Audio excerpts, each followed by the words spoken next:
Pessoal, olá pessoal. Na aula de hoje nós vamos, olhar um pouco para o saber lutar. Então a gente fechou uma última aula falando sobre esse saber, e agora a gente vai olhar para ele, de forma prática e olhar também como a literatura interpreta esses saberes, presentes nas lutas, artes marciais e esportes de combate. Então que saberes são esses, além do saber lutar? Ou será que é só o saber lutar? Vamos lá, vou continuar da onde eu parei aqui, que eu vou apresentar.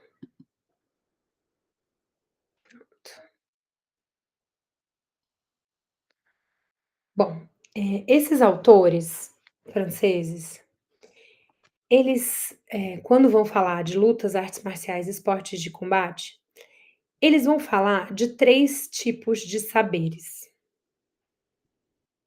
o saber da prática, o saber para a prática e o saber através da prática.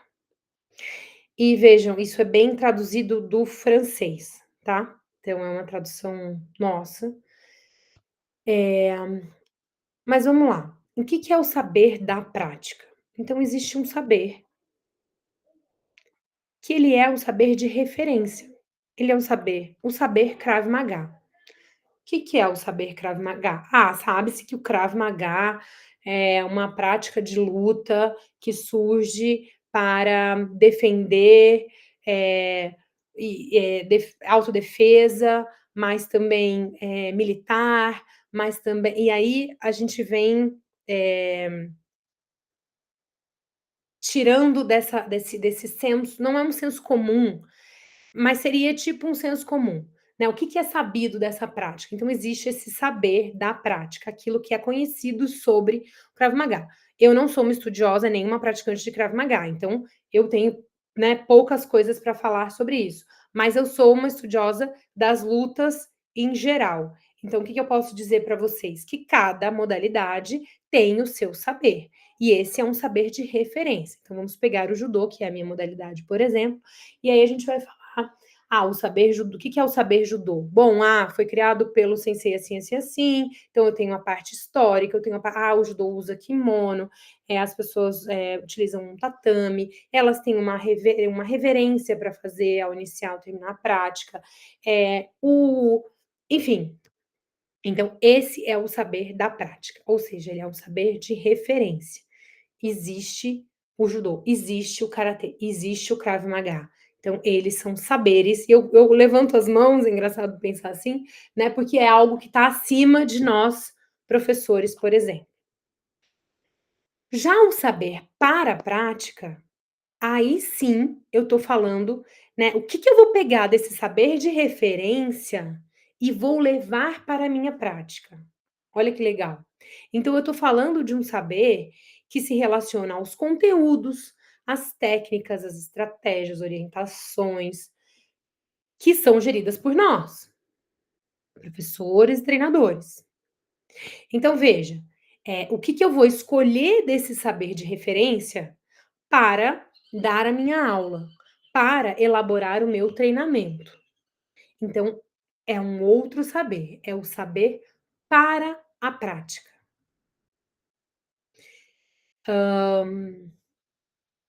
Esse saber, então, ele é estudado, então é como se os professores, nós precisamos estudar o saber de referência para transformá-lo num saber para a prática possível. Se eu só pegar aquele saber de referência e jogar na prática, não sabemos. Muitas coisas podem acontecer ou nada pode acontecer, né. Então é poderia ser aquela aula, aquela academia que não consegue estruturar os conhecimentos, não estruturar os conteúdos, que cada coisa é dada de uma forma, né, que não existe uma sequência. Então, o saber para a prática é aquele saber organizado, estruturado e transformado de alguma maneira para aquela situação de ensino, ok?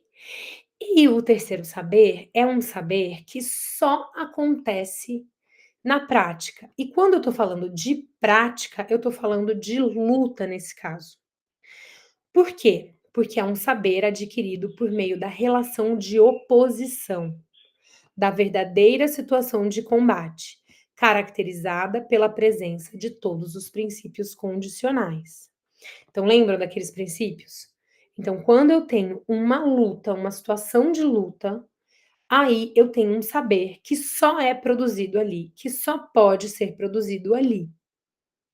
E isso é muito interessante, porque você pode ter, então, academias, por exemplo, ou estou falando de academias, mas pode ser qualquer contexto onde é uma modalidade de ensinar, em que você só trabalhe com o saber para a prática, no sentido de não oferecer. Vamos pegar algumas academias que ensinam Muay Thai, por exemplo, mas que não dão a luta do Muay Thai, né, as pessoas fazem um circuito, fazem um Muay Thai fitness, sei, e não lutam. Elas podem estar aprendendo Muay Thai, elas podem estar aprendendo as técnicas, estratégias, escutando e aprendendo orientações, elas podem estar aprendendo esse conteúdo, elas podem estar tendo acesso a esse saber de referência através dos professores. Entretanto, o saber através da prática, se elas não lutarem em situação de oposição, mas como que eu vou botar pessoas, mulheres, iniciantes para lutar Muay Thai, numa situação de oposição real? Elas vão se machucar. Bom, existe um saber que não vai ser aprendido, que não vai ser produzido, que é esse saber que só acontece quando a pessoa está numa situação de luta. Essa adaptação às perguntas e respostas da luta, a tomada de decisão, o gerenciamento do tempo, do espaço, do, da pontuação, isso você pode ensinar antes, mas a pessoa só consegue gerenciar ela pela com base na intuição dela e no que ela tá quando ela está lutando. Então, isso que esses autores trazem, e eu particularmente, concordo em gênero, número e grau. Então é possível ensinar um conteúdo e o saber de referência, mas existe um saber que ele para ele ser acessado, ele precisa ser acessado através da prática. E veja, vamos supor, indo por esse exemplo do Muay Thai. Como que eu vou machucar 2 criancinhas, 2 mulheres, né, e vamos pensar nas pessoas que são sempre as fragilizadas, das academias ou da prática de lutas. Tudo bem, você não precisa fazer isso. Você não precisa colocar ele vamos pegar o Krav Maga então, né, que a gente pode usar armas, bastões e outros equipamentos. Como que eu vou fazer isso e vem 4 pessoas ao mesmo tempo pra cima de uma? Né. Como que você pode, então, adaptar a sua situação de luta real para uma situação de luta que também vai ser real, mas eh, que vai ser, uma situação de ensino, né, uma situação dentro da academia, dentro do seu espaço onde você está ensinando. Então, se eu adaptar as regras da situação formal de luta, né, porque eu posso qual que é a situação mais formal de luta? É uma competição ou é uma guerra? Mas aí se eu tô falando de guerra, eu tenho regra? Então, talvez não, né. Então, pensando no Krav Maga ou em outras práticas, quais são as regras, o que que é permitido e o que que, a partir disso, eu consigo transformar para situações onde os meus alunos e alunas consigam praticar e consigam viver a imprevisibilidade, a relação oponente-alvo, o ataque e defesa simultâneo. Como que eu consigo fazer essa transformação? Então, o que que acontece? Muita gente fala assim: eu não vou ensinar porque eu vou machucar, porque meus alunos vão sair da academia, vão largar, não vão fa".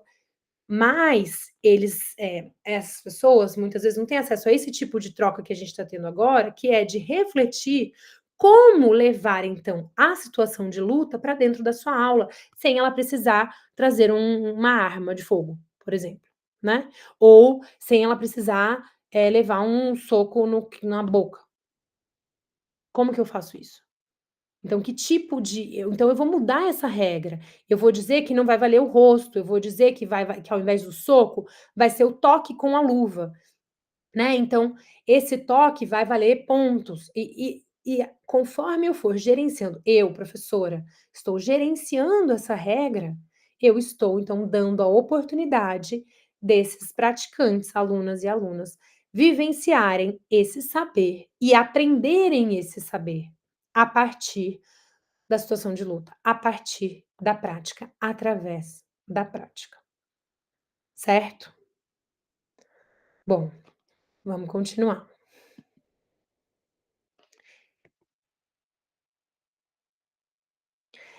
E aí eu queria trazer para vocês o que que esses autores, o que que a literatura traz em relação ao saber meu círculo aqui, tá na intenção tática. Em relação ao saber lutar.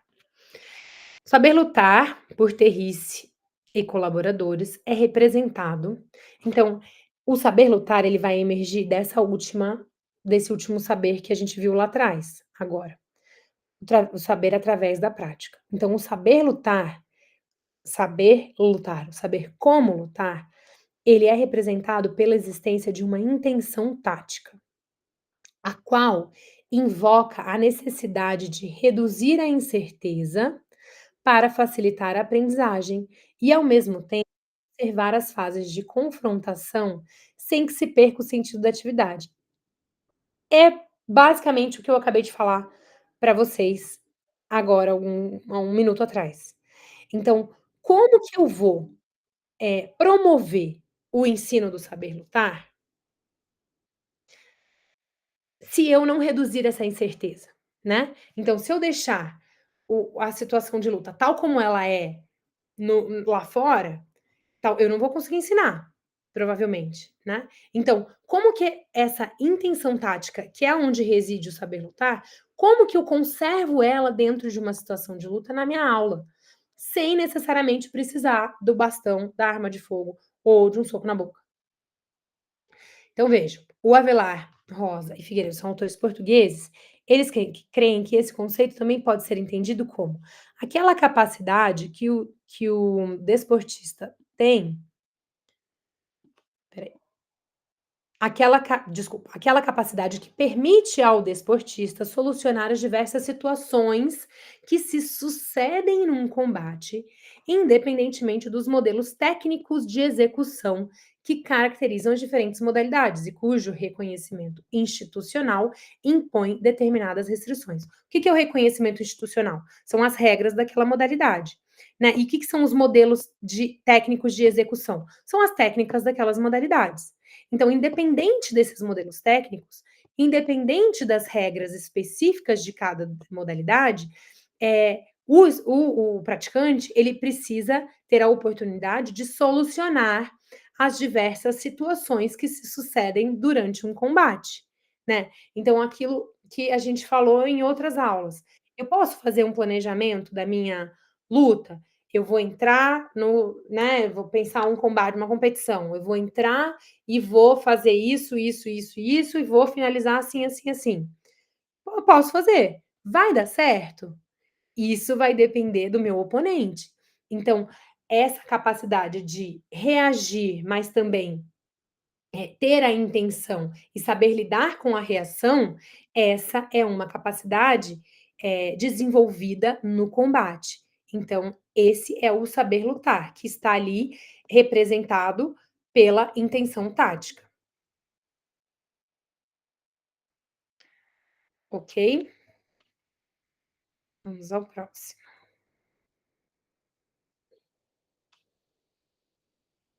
Então, os combates, eles possuem uma lógica. Qual é a lógica? É atacar e defender o alvo, é finalizar, eles têm uma lógica que é de responder aos problemas, às perguntas e respostas que surgem, e que, para responder, eu utilizo o quê? Meu arcabouço técnico, né. Eu utilizo minhas técnicas e tática, mas o que que é a tática? A tática é o porquê fazer alguma coisa. Então, de novo, a gente volta naquela pergunta das outras aulas: por que que eu começo o ensino com um gesto técnico que o meu aluno, a minha aluna não vai saber empregar numa situação? Porque eu não começo de uma situação que vai demandar o uso de uma técnica, então vamos supor que eu esteja falando de uma luta onde eu precise derrubar o oponente no chão, ou que eu precise encostar, vamos pensar no wrestling, encostar as costas do meu oponente no chão. Eh, Quais são as maneiras de fazer isso? Eu posso começar isso de uma forma mais livre e depois eu vou inserindo gestos técnicos que auxiliam a pessoa a fazer aquilo. Então, uma vez que ela entende que ela precisa fazer aquilo e ela entende isso dentro de um combate, quando ela vai fazer aquilo, aquilo faz muito mais sentido para ela. Então, ela é capaz de se adaptar às situações, e aos problemas, às respostas aos problemas da luta. Então, essa imagem traz aqui os princípios, condicionais das lutas, mas dentro traz a intenção tática. Quando que eu vou usar determinadas técnicas? Por que que eu vou usar determinadas técnicas, certo? Então, se eu não coloco uma situação de combate na minha aula, ainda que esse combate seja com redução das incertezas, né, como disse o professor Terrisse no outro slide, isso aqui não vai acontecer. A manifestação dessa intenção tática, a apropriação da lógica do combate e a adaptação às situações problema da luta, não vai acontecer.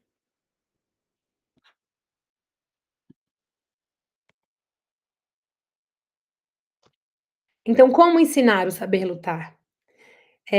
Tem essa reguinha aqui bem antiga, como vocês podem ver, de 1991, que o professor Terrisse coloca, ele falava da dialética do saber lutar, né, do ensino, por um ensino, como era? Por um ensino dos esportes de combate pela oposição, né.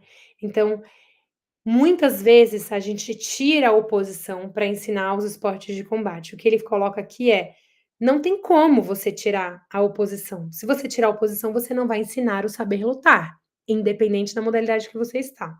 Então, qual que é a ideia dele aqui? É você ensinar. Você tem uma régua da imprevisibilidade. A imprevisibilidade é um dos princípios condicionais, certo? Então, eu preciso que a minha luta seja imprevisível. Se ela for combinada, ela vira um kata, né? Eh, Estava vendo esse fim de semana o Jack Chan no Bater ou Correr. Eh, Se tudo aquilo é combinado, não há imprevisibilidade. Agora, quando eu tenho imprevisibilidade, eu posso gerenciar essa imprevisibilidade. Então, o Jack Chan tá lá e tem 5 pessoas vindo ao encontro dele ao mesmo tempo. Eh, Como que eu reduzo essa imprevisibilidade? Bom, eu posso colocar só 2, né, e essas 2 elas não podem atacar pelas costas, elas podem vir só pelas laterais, elas só podem utilizar tais armas, não podem utilizar garrafas, por exemplo. Enfim, estou falando do Jack Chan. Mas como que eu, professora, manejo a régua da imprevisibilidade para ensinar um pouco mais por cooperação, então pode haver um pouco de cooperação. Essa cooperação, essa redução da incerteza que ele fala na outra passagem. Ou vamos deixar a incerteza nível máximo, vai ser o ensino por oposição. Então, o ensino por cooperação, e aí eu vou trazer agora algumas situações para ilustrar isso para vocês.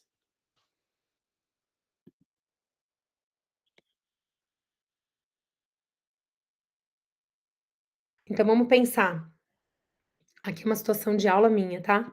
Eh, a Essa daqui, né, na escola. Então, sou eu, ali, o Jack Chan, eu e 4 inimigos, 5, não sei, tentando me tirar dessa quadrado aqui, né. É óbvio que eu não deixei de jeito nenhum eles ganharem de mim, senão eu perderia a moral com eles.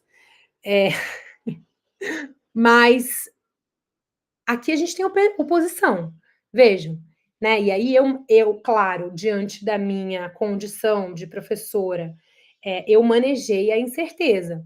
Poderia colocar um aluno ali contra 4? Depende, quem é esse aluno? Se eu estou falando de graduação, é um mais graduado, um menos graduado? Né, acho que cabe, poderíamos pensar em algo assim. Como que seria isso possível no Krav Maga, por exemplo? Dentro dessa situação, com crianças. Então, é possível ensinar Krav Maga para crianças? Né, se a gente pensar nesse sentido, de qual o propósito do Krav Maga, de quando ele sai lá do objetivo inicial dele, de quando ele é criado na história, para o quando ele hoje é ensinado como autodefesa, como prática, né, de atividade física, que tem uma série de benefícios para a saúde, para a cognição, para a coordenação motora, enfim. Como que eu posso colocar isso numa situação de e ainda assim manter a situação de oposição? E aí peguei né, um trechinho do judô que mostra um uchikomi, que é a eh, repetição de muitas repetições de uma determinada técnica, por exemplo. Então esse é um ensino por cooperação. Não há resistência do parceiro, da parceira, para receber essas técnicas, certo?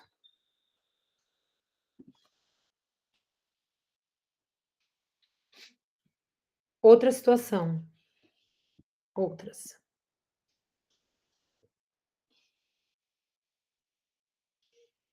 Então aqui, vamos pegar primeiro a prática do que me parece taekwondo, né.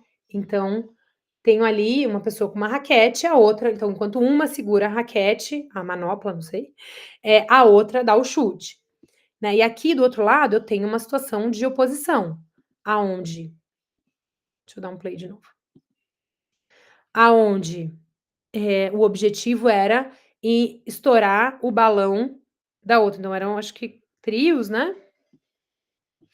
Ou duplas, e onde uma tinha que estourar o balão da outra, eh, numa situação de oposição. Poderia, essa para o que poderia aonde essa situação poderia acontecer? Poderia acontecer no ensino do jiu-jitsu, no ensino do judô, no ensino do wrestling, no ensino do sumô, no ensino de modalidades que tenham esses componentes, por exemplo, mas não só. Porque de alguma forma, ainda que, por exemplo, você quisesse usar isso daqui no Krav Maga, você está oferecendo para os praticantes a oportunidade de pensar a luta, de pensar suas estratégias, de pensar a tática. Por que que eu vou fazer isso? Como que eu vou fazer isso depois então, né? Então isso pode ser desenvolvido independente disso fazer parte do saber de referência ou do saber, né, do saber da prática ou do saber para a prática, no caso do Krav Maga, por exemplo. E um ensino por cooperação, que é ali um ensino sem previsibilidade, né. Agora vamos supor que eu fale assim: "Olha, você vai dar o chute, mas esse cara que está segurando a manopla, ele vai mudar a manopla, vai usar uma mão e depois a outra". Pronto, eu já tirei na régua, eu já tirei do nível máximo de cooperação e mudei um pouquinho para cá. Então como que essa outra pessoa pode como que você professor, pode dar para essa pessoa que ainda está cooperando, possibilidade eh, de de gerar imprevisibilidade e com essa então gerando essa imprevisibilidade, bom, talvez ele tenha que chutar com uma perna ou com a outra, talvez ele tenha que mudar o chute dele. Vamos supor que ela coloque a manopla assim, e às vezes coloque assim, e às vezes coloque assim. Isso vai demandar dele uma resposta diferente para cada situação. Veja, então, em ambas as situações eu tenho uma dentro da régua, uma que é uma oposição extrema e uma que é cooperação extrema, mas ainda assim eu posso fazer outras variações. Por exemplo, dentro da oposição ali, as meninas lutando, eu poderia uma só tem a bexiga, a outra não tem. Então uma só foca em uma coisa, uma foca no ataque, a outra foca na defesa. Veja, isso é possível, isso é gerenciar a régua da imprevisibilidade. Vamos para a próxima. Agora legal. Aqui eu tenho, para mostrar para vocês, a estrutura técnico-tática do saber lutar.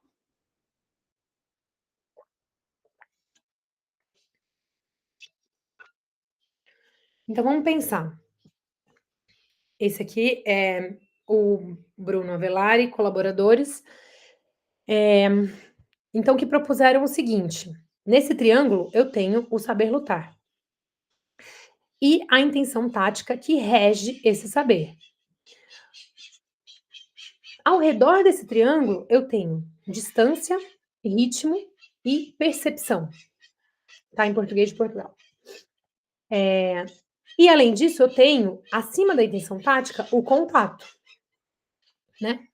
Esse contato, existe um contato, então além disso existe um deslocamento, uma pegada e desequilíbrio. Então, para onde que as modalidades vão, essas setas mostram as ramificações dessa estrutura. Então, se eu estou falando de uma modalidade que tem contato, pegada e que tem estrangulamentos, imobilizações e luxações, então eu estou falando de uma ramificação. Eu posso estar falando de uma modalidade que tenha deslocamento, contato, batimentos e toques. Eu posso estar falando de uma outra que tenha, e não necessariamente modalidades, mas situações, tá? Deslocamento, projeções, desequilíbrio. Posso estar falando de desequilíbrio, projeções e pegada. Então, são todas as ramificações. Onde será que o Krav Maga entraria aqui? Acho que é um exercício interessante para a gente fazer nessa aula, ok? Então, vejam, é a estrutura técnico-tática. Há técnicas, mas a tática é o centro.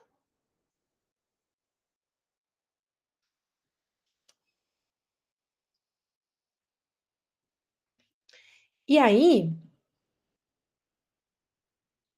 baseado nesse contato, uma outra possível classificação dessas ações é baseada nos tipos de contato, que é o contato contínuo, eu estou falando desse contato, então, que ele é porque a gente falou das distâncias, né? E quando a gente fala das distâncias, a gente fala de curta, média, longa distância ou mista. Curta, a gente já vai falar, eu acho, sobre isso. Deixa eu ver se eu estou antecipando. É. Então a gente eu vou passar para as distâncias e que eu acho que vocês talvez estejam mais familiarizados, e aí eu volto para os tipos de contato. Então, se eu pensar em distância, eu tenho modalidades que são de curta distância, eu tenho modalidades e situações, tá bem? Então, aonde eu preciso estar nesse contato contínuo com o oponente, mas quer dizer que a gente não se separa nunca? Não quer dizer que a gente não se separa nunca. Média distância, que seria, então, um contato intermitente, que é eu me aproximo, encosto, eu me aproximo, encosto, eu me aproximo, encosto. E a longa distância, que seria o contato por meio do implemento. A mista seria combinações disso. Então, por exemplo, o Krav Maga poderia entrar numa mista, porque ele tem, então, uma média distância, que são contatos, né, com as mãos, e que é um contato intermitente, mas também tem um contato por meio de implementos, né, de outros, de armas, por exemplo. É,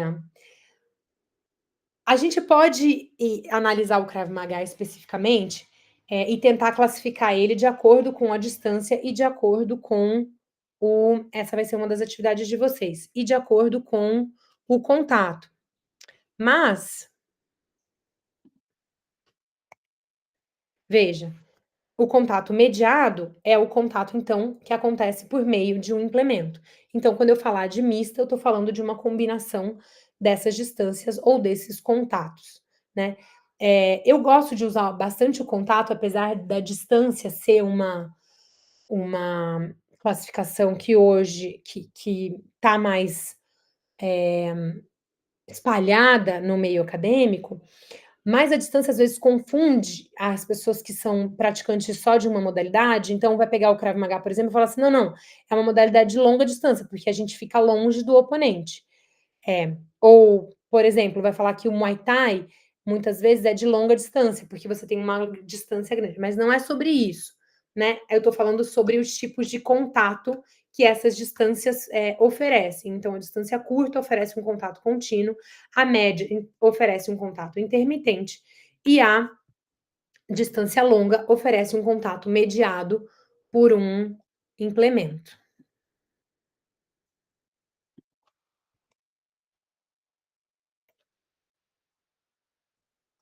Aqui novamente.